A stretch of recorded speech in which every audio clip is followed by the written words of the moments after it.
Assalamualaikum warahmatullahi wabarakatuh. Perkenalkan, saya Muhammad Iqbal Maulana dengan NIM 062 dari kelas 5 KPIB. Video ini saya buat untuk menjawab soal UTS mata kuliah literasi media. Yang pertama, jelaskan mengapa anak dan remaja termasuk ke dalam kelompok khalayak rentan. Anak dan remaja termasuk ke dalam kelompok khalayak rentan karena ada beberapa faktor. Yang pertama, ada faktor perubahan fisiologis dan psikologis.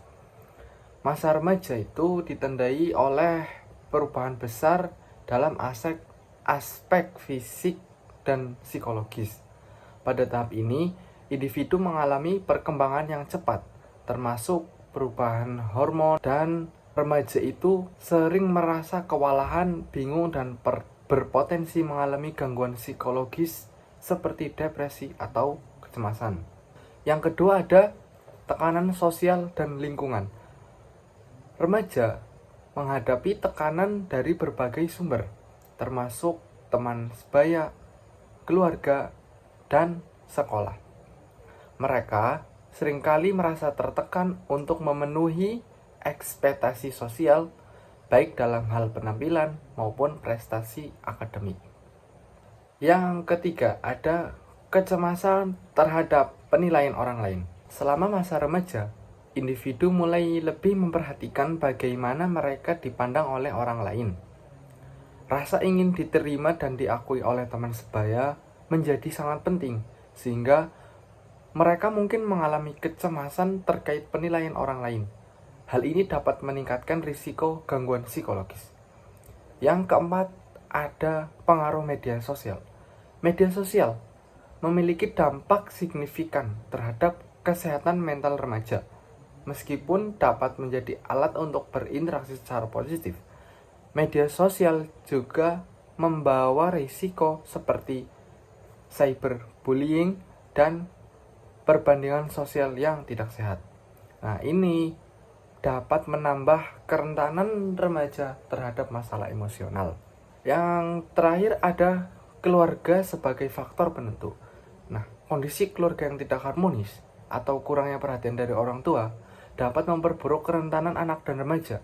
Karena secara keseluruhan, kombinasi dari perubahan fisik dan emosional, tekanan sosial, serta faktor lingkungan membuat anak dan remaja termasuk dalam kelompok yang rentan terhadap berbagai masalah psikologis. Nah, oleh karena itu, dukungan dari orang tua dan lingkungan sekitar sangat penting untuk membantu mereka melewati masa-masa sulit ini dengan lebih baik. Dan yang kedua, jelaskan perbandingan antara media konvensional dan media digital. Perbandingan antara media konvensional dan media digital mencakup berbagai aspek, termasuk cara penyampaian informasi, interaksi dengan audiens, dan dampak terhadap perilaku konsumen. Saya akan menyebutkan beberapa poin penting yang membedakan keduanya. Oke, yang pertama itu dari cara penyampaian informasi. Media konvensional itu menggunakan format tradisional seperti surat kabar, majalah, radio, dan televisi. Nah, penyampaian informasi seperti ini itu bersifat satu arah, di mana audiens menerima informasi tanpa banyak kesempatan untuk memberikan umpan balik secara langsung. Kalau media digital itu memanfaatkan platform online seperti situs web, media sosial, dan aplikasi lainnya. Nah, penyampaian informasi ini itu bersifat lebih interaktif dan memungkinkan audiens untuk berpartisipasi, memberikan komentar, dan berbagai konten. Kemudian yang kedua ada aksesibilitas dan keterjangkauan. Media konvensional itu seringkali memerlukan biaya untuk akses, seperti membeli koran atau berlangganan majalah. Selain itu, distribusinya terbatas pada area geografis tertentu. Kalau media digital itu dapat diakses secara luas melalui internet dengan biaya yang lebih rendah atau bahkan gratis. dan ini memungkinkan jangkauan global dan aksesibilitas yang lebih baik bagi berbagai lapisan masyarakat. Yang ketiga ada interaksi dengan audiens. Kalau media konvensional itu interaksinya terbatas. Audiens hanya dapat mengonsumsi konten tanpa banyak memberikan kesempatan untuk terlibat langsung. Berbeda dengan media digital, kalau media digital itu mendorong interaksi langsung antara pembuat konten dan audiens melalui like, komentar, dan share di sosial media. Keempat, ada kecepatan penyebaran informasi. Jika media konvensional itu penyampaian informasinya cenderung lebih lambat karena bergantung pada siklus penerbitan, misalnya harian atau mingguan. Kalau media digital itu informasinya dapat disebarkan secara instan dan diperbarui dengan cepat. Yang kelima, ada adaptasi terhadap perubahan. Media konvensional itu terhadap perkembangan teknologi, media konvensional harus beradaptasi melalui konvergensi dengan media digital untuk tetap relevan. Misalnya, banyak yang surat kabar yang kini memiliki versi online. Nah, kemudian kalau media digital secara inheren lebih fleksibel dalam mengadopsi teknologi baru dan tren komunikasi terbaru, sehingga terus berkembang mengikuti kebutuhan penggunanya. Kita masuk soalan yang ketiga. Jelaskan perbedaan antara pendekatan proteksionis model dan cultural studies model. Kalau pendekatan proteksionis model itu tujuannya berfokus pada perlindungan budaya nasional dari pengaruh asing yang dianggap dapat mengancam identitas dan nilai-nilai lokal. Berarti tujuannya itu untuk mempertahankan keberadaan integritas budaya lokal di tengah arus globalisasi dan perdagangan internasional. Kemudian metodenya itu seringkali menggunakan kebijakan pemerintah untuk mengatur dan melindungi industri budaya domestik.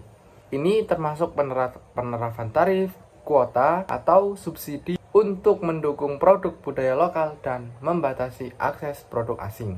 Kalau cultural studies model itu tujuannya adalah untuk memahami dinamika kekuasaan dalam produksi dan konsumsi budaya, serta bagaimana identitas dibangun melalui praktik budaya. Model ini lebih bersifat analitis dan kritis, berfokus pada bagaimana budaya dibentuk oleh berbagai faktor sosial, politik, dan ekonomi. Metode yang digunakan itu menggunakan pendekatan interdisipliner yang mencakup analisis teks, studi kasus, dan penelitian lapangan.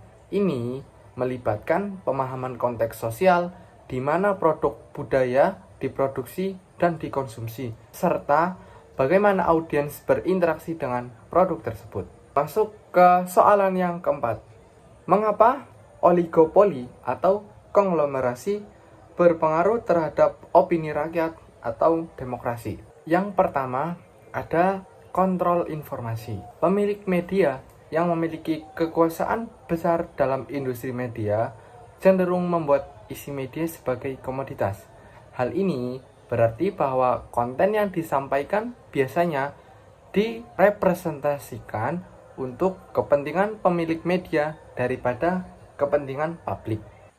Yang kedua, karena pengaruh politik dan ekonomi. Beberapa pemilik media juga aktif dalam politik, sehingga mereka dapat menggunakan media untuk mempromosikan agenda politik mereka. Ini dapat mengganggu independensi media dan membuatnya kurang netral dalam menyampaikan informasi.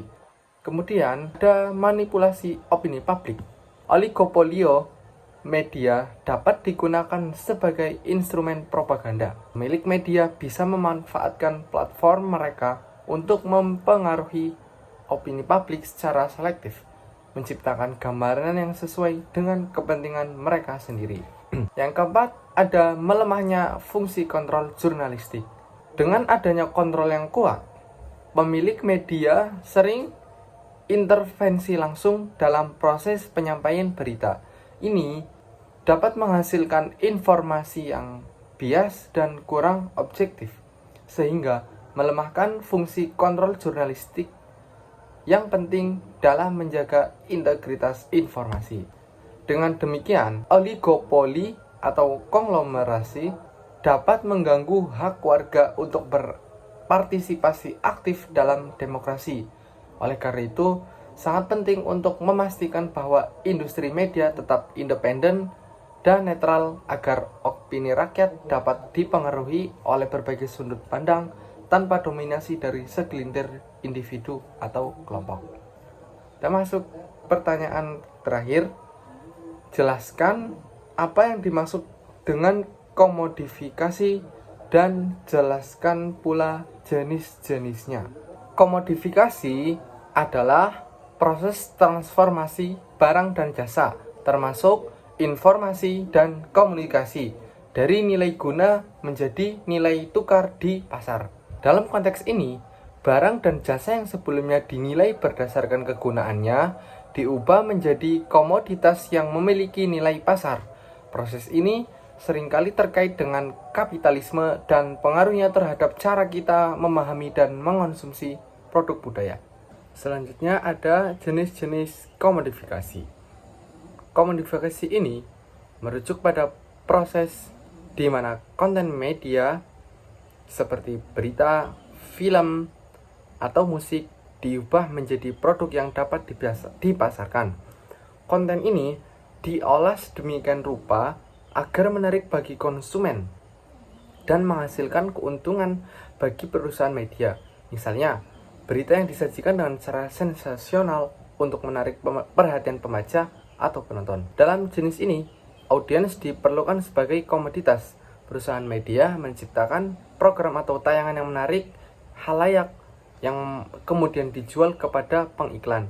Ada dua subkategori dalam komodifikasi khalayak. Yang pertama ada komodifikasi intrinsik, yaitu melibatkan pertukaran langsung antara program media dan rating audiens. Terus kemudian ada komodifikasi ekstrinsik, melibatkan institusi lain seperti pendidikan atau pemerintah yang mempengaruhi cara audiens dalam konteks media. Yang kedua ada komodifikasi tenaga kerja. Ini berkaitan dengan bagaimana pekerja di industri media seperti jurnalis dan teknis diperlakukan sebagai komoditas. Keahlian dan waktu kerja mereka dihargai sebagai produk yang dapat diperdagangkan di pasar tenaga kerja. Dalam konteks ini, pekerja media bisa terjebak dalam perusahaan sistem di mana keterampilan mereka dieksploitasi untuk keuntungan perusahaan. Yang ketiga ada komodifikasi masa kanak-kanak. Proses ini melibatkan penggambaran anak-anak sebagai target pasar untuk produk tertentu, seperti mainan atau iklan pendidikan. Dan yang terakhir ada komodifikasi nilai.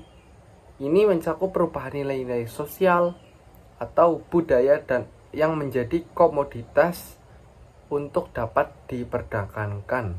Misalnya nilai-nilai spiritual atau tradisional dapat dikomersialisasi melalui produk-produk yang mengklaim bahwa nilai-nilai tersebut itu ada.